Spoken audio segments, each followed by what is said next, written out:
Alright, what's going on YouTube? GZTV back with another video. We are here Thursday, April 24th, once again. Every single night of the playoffs, you can tune into the channel. We're going to be talking about all of the good playoff games.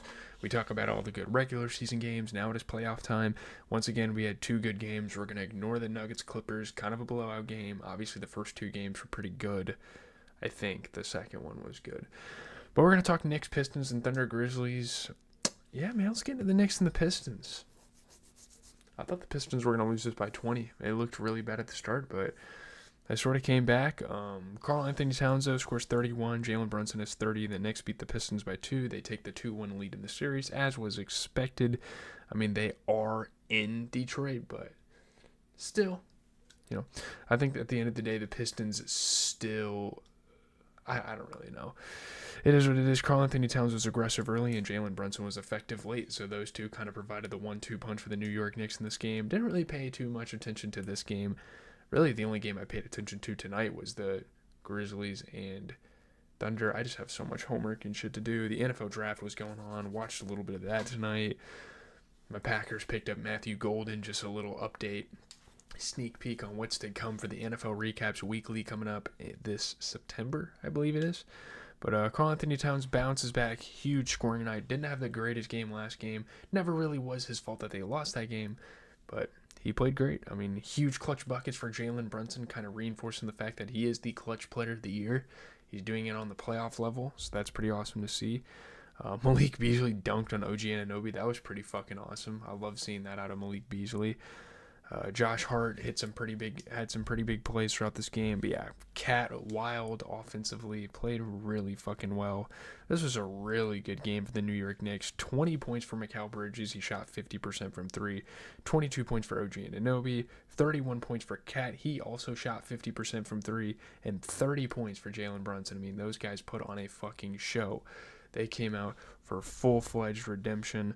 You look at the Detroit Pistons, 24 points out of Tim Hardaway Jr. He played really good basketball tonight. 24 points, 11 assists for Cade Cunningham, continuing to have a pretty solid first playoff series of his career, shooting 40% from 3. I will say the inconsistencies of Tobias Harris are really going to get this team. And it sucks. You have Ron Hall II, you have Dennis Schroeder, you have Malik Beasley, you have all sorts of different scoring options that could come off and play for Tobias Harris, and they just chose not to do that. J.B. Bickerstaff, although a great coach, he had a pretty good season last year with the Cavs, just decided to not make the adjustments. I mean, we're talking about a Tobias Harris. He did shoot 33% from 3, but he shot just above 20% from the field. Not a good game here for Tobias Harris. Really slowed the team down offensively. And yeah, again, you have bench players that can come in and make it happen, and they're doing it at an efficient level, and you're just not giving them enough minutes. So there you have it with that one. The Pistons are keeping it close, which I really like, and I didn't really expect. I don't know if anyone really expected that. I know the Pistons are a tough team to play in the first round, but shout out to the Pistons. I mean, they can bounce back next game, take another at home. We'll have to see how that series progresses.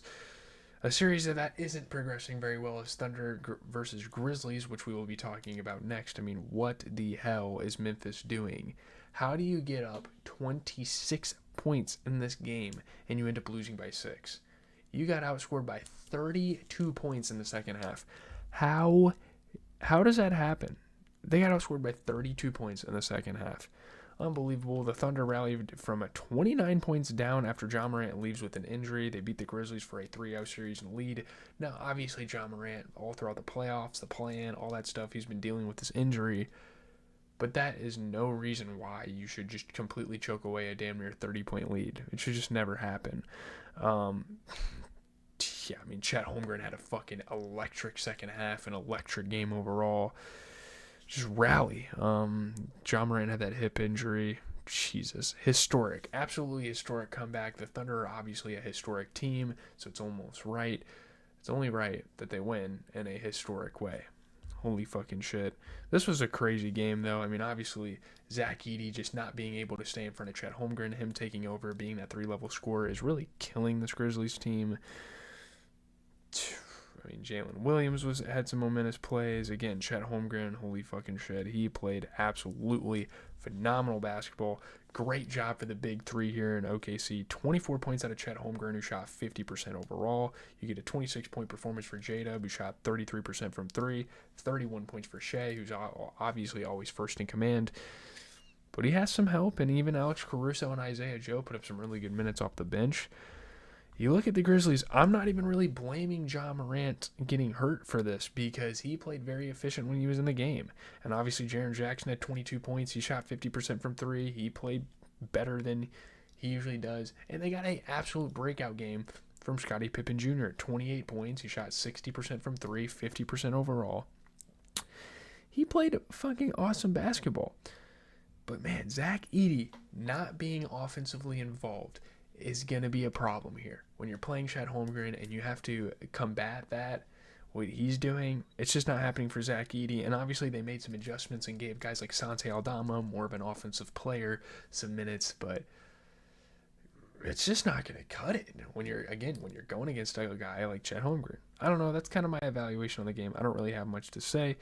Obviously, my Celtics are playing the Magic tomorrow. It'd be kind of cool to see us get a 3-0 lead. I'm not sure if Jason Tatum is going to be back for this one. Game time decision. Drew Holiday is also a game time decision. And obviously, the Magic are continuing to deal with not having Suggs or Mo. So there's that. We're going to look at the Pacers-Bucks. Let's see if the Bucks can get some redemption. I think they can this game. I think this is going to be a really good game 3, Pacers-Bucks. Injuries-wise, I mean, obviously Tyler Smith doesn't really matter, and Indiana Pacers haven't had Isaiah Jackson. Doesn't really matter either. A really good series tomorrow with the Lakers. Timberwolves going to kind of headline the whole thing. Going to be a very, very close game. I got the Timberwolves winning that in a very, very close game. The Lakers don't have Maxi Kleber. The Minnesota Timberwolves don't have Rob Dillingham, so that's kind of what they're dealing with. But that's going to be that. If any of those games are good tomorrow, you can be sure to tune